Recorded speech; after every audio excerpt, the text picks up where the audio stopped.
ప్రియమైన వాళ్ళారా, ప్రభువైన యేసు క్రీస్తు నామములో అందరికీ వందనాలు. మరి ఈ దినం కూడా మన ఈ యొక్క వాక్య భాగం కొరకై పేతురు రాసిన మొదటి పత్రిక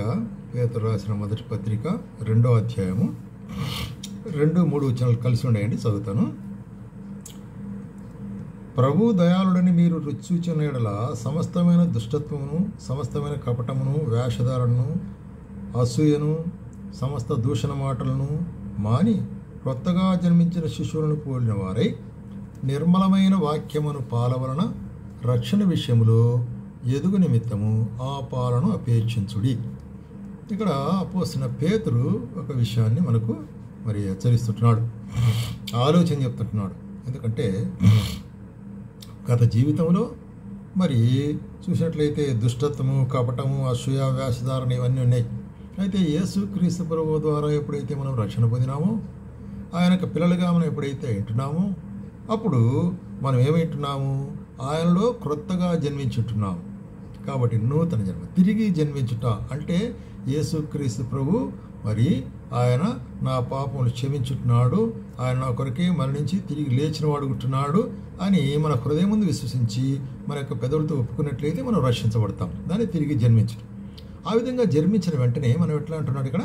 క్రొత్తగా జన్మించిన శిశువుల పోలే. క్రొత్తగా జన్మించిన శిశువుకి ఏం అవసరము?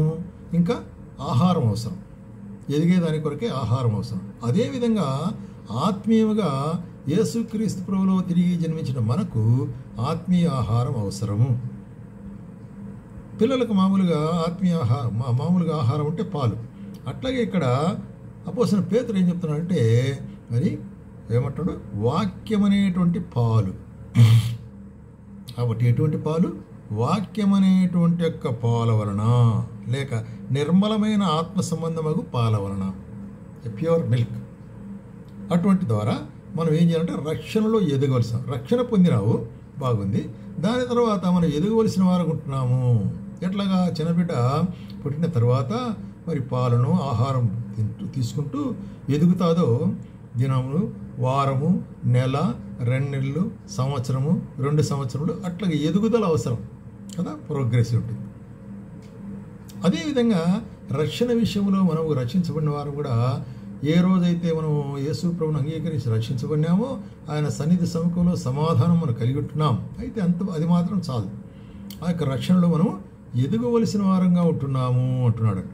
కాబట్టి ఆ యొక్క రక్షణలో ఎదుగుట అనేటువంటిది ప్రాముఖ్యమైనది. ఎట్లాగా రక్షణలో ఎదుగుట అనేటువంటి కార్యాన్ని ఇక్కడ చూస్తున్నామంటే వాక్యం రెట్టి పాలు అంటాడు ఇక్కడ. అయితే దావీదు ఏం చెప్తున్నాడంటే, కీర్తన గ్రంథంలో కీర్తనకర్త ఏం చెప్తున్నాడంటే 119వ కీర్తన 103వ వచనం, 119వ కీర్తన 103వ వచనం, నీ వాక్యము నా జిహ్వకు ఎంతో మధురము, అవి నా నోటికి తేనె కంటే తీపిగా ఉన్నవి. కాబట్టి నీ వాక్యం ఎట్లాగుంటుంది? తేనె అంటాడు. పేతురు రాస్తుంది పాలు అంటాడు, తేనె కంటే తీపిగా. ఎందుకంటే నీ ఉపదేశం వలన నాకు వివేకము కలిగను. కాబట్టి నీ ఉపదేశం ద్వారా నాకు వివేకము కలిగి తప్పుడు మార్గంలో నాకు అసహ్యములైన అది. కాబట్టి దేవుని వాక్యంలో మనం లేక ఆయన రక్షణలో ఎదుగుట అంటే అర్థం ఏంటంటే దినదినము ఆయన హత్తుకొని ఉండుట అనేటువంటి కార్యం. హత్తుకొని ఉండే సమయంలో ఏమవుతుంది? ఆయన మాటల ద్వారా, ఉపదేశం ద్వారా, వాక్యం ద్వారా మనకు వివేకము కలగాల. రెండవది, తప్పుడు మార్గం లేదన్నట్లయితే దాన్ని మనం అసహించుకునేటువంటి సందర్భం. కాబట్టి అందుకొరికే ఇర్మియా గ్రంథంలో మరి ప్రవక్త ఏం చెప్తున్నాడంటే, ఇర్మియా గ్రంథము 15వ అధ్యాయము 16వ వచనం, నీ మాటలు నాకు దొరకగానే నేను వాటిని భుజించి తిని, సైన్యములకు అధిపతి యెహోవా దేవా, నీ పేరు నాకు పెట్టబడిన కనుక నీ మాటలు నాకు సంతోషమును, నా హృదయమునకు ఆనందము కలిగజేసెను. నీ మాటలు ఆనందము కలిగజేసినది, సంతోషము కలిగజేసింది. కాబట్టి నీ మాటలు దొరకగానే ఏం చేసినట్ట? భుజించినాడట. కాబట్టి దేవుని మాటలు దొరకగానే మనం దాన్ని స్వీకరించాలా, దాన్ని అంగీకరించాలా, దాన్ని ఒప్పుకోవాలా, దాన్ని ఆలోచించాలా దాని గురించి. అందుకొరకు ఇక్కడ ఏమంటాడంటే, నాకు హృదయ సంతోషం, ఆనందం కలిగిస్తుందట. కాబట్టి అవి హృదయానికి, కాబట్టి నోటికి తీపి మాత్రమే కాదు, తేనె వలె హృదయానికి ఎట్లా ఉంది? సంతోషం, ఆనందం కలిగించేట్టుగా ఉండి రక్షణలో మనం ఎదిగేదానికి మరి సహాయపడుతుంది. కాబట్టి మనం రక్షణలో ఎదగవలసిన వారు ఉంటున్నాము. Growing in the word that is in the salvation through the word. రెండవది మనం చూసినట్లయితే ఎఫెసీయులకు రాసిన పత్రికలో అపోస్తలుడైన పౌలు ఏం రాస్తుంటున్నాడు 4వ అధ్యాయంలో అంటే ఎఫెసీయులకు 4వ అధ్యాయం 15వ వచనం. ప్రేమ కలిగి సత్యము చెప్పుచు క్రీస్తువులుగా ఉండుటకు మనం అన్ని విషయములు ఎదుగుదము. ప్రేమ కలిగి సత్యము చెప్పుచు క్రీస్తువులే ఉండుటకు మనం అన్ని విషయముల్లో ఎదుగుదము అంటాడు. క్రీస్తు మనకు స్టాండర్డ్. ఆయన ఎట్లాగున్నాడు ఈ లోకంలో ఉన్నప్పుడు, ఆయన గుణలక్షణాలు మనకు స్టాండర్డ్. ఆయన ప్రేమ, ఆయనకు దయ, ఆయన కరుణ, ఆయనకు వాత్సల్యము, దీర్ఘశాంతము, దయాలుత్వము, ఇవన్నీ కూడా మనకు ఒక స్టాండర్డ్ గురిగా ఉంటున్నవి. వీటి ప్రకారం మనం కూడా ఏం చేయాలంటే ఆయన ప్రేమలో మనం నిలిచి ఉండేదాని కొరకే క్రీస్తువులే ఉన్నట్టుకు మనం అన్ని విషయంలో ఎదుగుదము అంటాడు. ఎదగవలసిన వారికి ఉంటున్నాం అంటే మస్ట్ గ్రో కదా. కాబట్టి ఆయన శిరస్సు అయి ఉన్నాడు. ఎందుకంటే ఆయన శిరస్సు అయి ఉన్నాడు. ఆయనందు సర్వశరీరము చక్కగా అమర్చబడి తనలో ప్రతి అవయవము అంటే మనమందరం కూడా ఆయన శరీరంలో ఐక్యపరచబడి అంటే అవయములుగా ఉంటున్నాం. ఈ అవయములన్నీ ఒకటిగా ఉండి యేసుక్రీస్తు యొక్క శిరస్సత్వము కిందికి మరి రావాల్సిందిగా ఉంటున్నది. అందుకొరకే అటువంటి ఆయన స్వరూప్యంలోనికి కూడా మార్చబడిన అంటాడు. చూడండి గలతీయులకు రాసిన పత్రిక 4వ అధ్యాయం 19వ వచనంలో, రైట్, నా పిల్లలారా క్రీస్తు స్వరూపం యందు ఏర్పడు వరకు మీ విషయమే మరలా నాకు ప్రసవేదన కలుగు. క్రీస్తు స్వరూపములలో ఏర్పడుట, ఆయన యొక్క ఛాయ, ఆయన స్వరూపం, ఆయన యొక్క గుణలక్షణాలు మనం వెంబడించి దాని ఎందుకు నిలిచి ఉండుట అనేటువంటి కార్యం. గ్రోయింగ్ కింద ఏం చెప్తున్నాడు ఇక్కడ చూసినట్లయితే క్రీస్తులో ఎదుగుట. అదిగా కొలస్సీలకు రాసిన పత్రికలో కూడా 1వ అధ్యాయము 10వ వచనములో, కొలస్సీలకు 1వ అధ్యాయం 10వ వచనంలో ఏమంటాడు ఇక్కడ మనం చూసినట్లయితే, మీరు సంపూర్ణ జ్ఞానమును ఆత్మ సంబంధమైన వివేకము గలవారును ఆయన చిత్తము పూర్ణముగా గ్రహించిన వారయండి ప్రతి సత్కార్యములో సఫలులవుటకు కదా. అనేక విషయములు, అన్నిటి విషయములు మనము ఎదగవలసిన వారు ఉంటున్నాం, ప్రభువును సంతోషపెట్టే వాళ్ళు ఉంటున్నాం. కాబట్టి ఇక్కడ మరి ఆయనలో మనం ఎదగవలసిన వారు ఉంటున్నాం. అంటే క్రీస్తు యొక్క పూర్ణతలోనికి మనం రావాలి. ఆయన మనం గురిగా కలిగి ఉండి ఆయన వలె మనము మరి మార్చబడేదాని కొరకై మరి ఏమి అవసరము అక్కడ గ్రోత్ అంటే ఎదుగుదల అవసరం. అట్లాగే పేతురు రాస్తూ మరి చూడండి 2వ పేతురు రాసిన 2వ పత్రిక 3వ అధ్యాయము 18వ వచనం ఏమంటున్నాడు ఇక్కడ, మనము ప్రభువును రక్షకుడైన యేసుక్రీస్తు అనుగ్రహించు కృపయందును జ్ఞానమందును అభివృద్ధి పొందుడి. కాబట్టి ప్రభు అయిన యేసుక్రీస్తు అనుగ్రహించు ఏమిటి కృపా జ్ఞానమునందు అభివృద్ధి పొందుడి. Must grow in the grace and knowledge అంటాడు ఇంగ్లీష్లో. ఆ విధంగా ఆయనకు ఇప్పుడు యుగాంత వరకు మహిమ కలుగునుగా ఆమెన్ అంటాడు. కాబట్టి పేతురు రాస్తూ తన 2వ పత్రిక ఆఖరి అధ్యాయం ఆఖరి వచనంలో ఈ మాట చెప్తుంటున్నాడు. కాబట్టి మనము ఆయన కృపలోను ఆయన జ్ఞానములోను. కాబట్టి ఆయన కృపలో ఎదుగుచు ఆయన జ్ఞానం. ఏ జ్ఞానం అది? ఆ జ్ఞానము పరలోక సంబంధమైన జ్ఞానం. అది మరి పవిత్రమైనటువంటి జ్ఞానం. అది చూసినట్లయితే మరి ఏ విధంగా కల్మషము లేనటువంటి జ్ఞానం. అది దేవునికి అంగీకారయోగ్యమైన జ్ఞానం. అటువంటి జ్ఞానం ఈ లోకంలో అనేక జ్ఞానాలు ఉంటున్నాయి. వాటిని గురించి యాకోబు ఏమంటే దయ్యముల జ్ఞానం అంటాడు.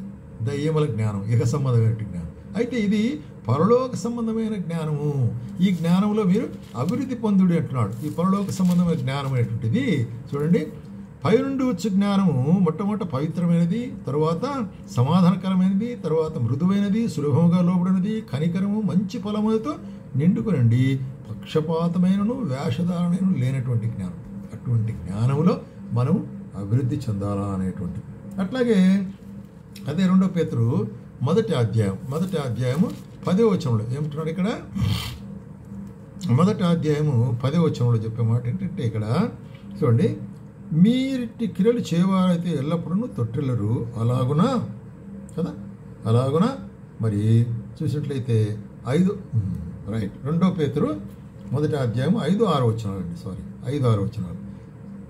ఇక్కడ ఏమంటున్నాడంటే, ఈ లోకముందున భ్రష్టత్వము వాగ్దాన మూలములుగా మీరు తప్పించుకొని ఏం చేయాలా, ఇక్కడ ఒకదానికి ఒకటి యాడ్ చేసుకుంటూ పోదాం గుణలక్షణాలు. ఎట్లాంటివంటే మీరు పూర్ణ జాగ్రత్త గలవారు, విశ్వాసము కలిగిన వారు, విశ్వాసములో సద్గుణము, సద్గుములో ఆశానిగ్రహము, ఆశానిగ్రహములో సహనము, సహనములో భక్తి, భక్తిలో సహోదర ప్రేమ, సహోదర ప్రేమలో దయ. ఇవన్నీ కలిగినట్లయితే మనం విస్తరించిన ఎడల అవి మన ప్రభువైన యేసుక్రీస్తుని గురించిన అనుభవ జ్ఞాన విషయంలో మనకు సహాయపడేట్టుగా ఉంటుంది. కాబట్టి you have to add one to another this a good car. ఈ యొక్క మంచి గుణలక్షణాలు యేసుక్రీస్తులో మనం ఒకదాని కొట్టి చేర్చుకునేటువంటి వారముగా, అటువంటి వాటిలో ఎదిగే వారముగా ఉండాలా అనేటువంటి కార్యాన్ని ఇక్కడ పేతురు రాస్తున్నాడు. కాబట్టి మన జీవితంలో మరి వాగ్దానాలు ఇచ్చినాడు దేవుడు కదా, అమూల్యమును అత్యధికమైన మరి వాగ్దానాలు మనకు ఉంటున్నవి. ఆ వాగ్దానాలు చేతపట్టుకొని మనం ఏం చేయాలా, ఆయనలో మనము ముందుకు సాగవలసిన వారుగా ఉంటున్నాం, ముందుకు సాగవలసిన వారుగా ఉంటున్నాం. మనం దీంట్లో ముందుకు సాగమని చెప్తుంటున్నాడు కదా.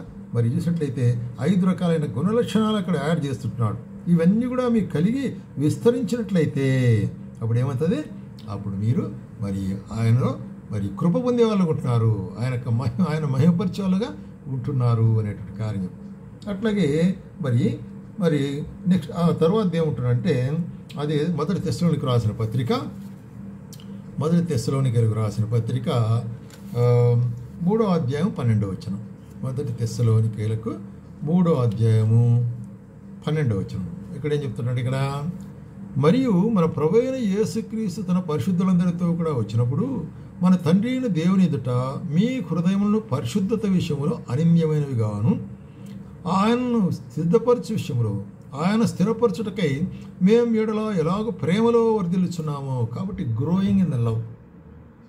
యేసుక్రీస్తు తిరిగి రానంటున్నాడు. ఆయన వచ్చే సమయంలో మన యొక్క జీవితాల్లో ఎట్లా ఉండాలంట, పరిశుద్ధత విధంలో మనం కేర్ఫుల్గా ఉండాలా. అట్లాగే ఆయన ప్రేమ విషయంలో మనం వర్ధిల్లుచు ముందుకు సాగాల, ప్రేమతో అభివృద్ధి పొందుచు వర్ధిల్లుచు ప్రభు ముందు మరి ప్రభు దయచే ప్రేమలో మనం నిలిచి ఉండాలి. కాబట్టి ప్రేమలో అభివృద్ధి పొందుట అనేటువంటిది. అదే మొదటి తెస్సలోనికైలకు 4:10 ఏం చెప్తున్నాడంటే, 4:10 ఏమంటున్నాడు ఇక్కడ, రైట్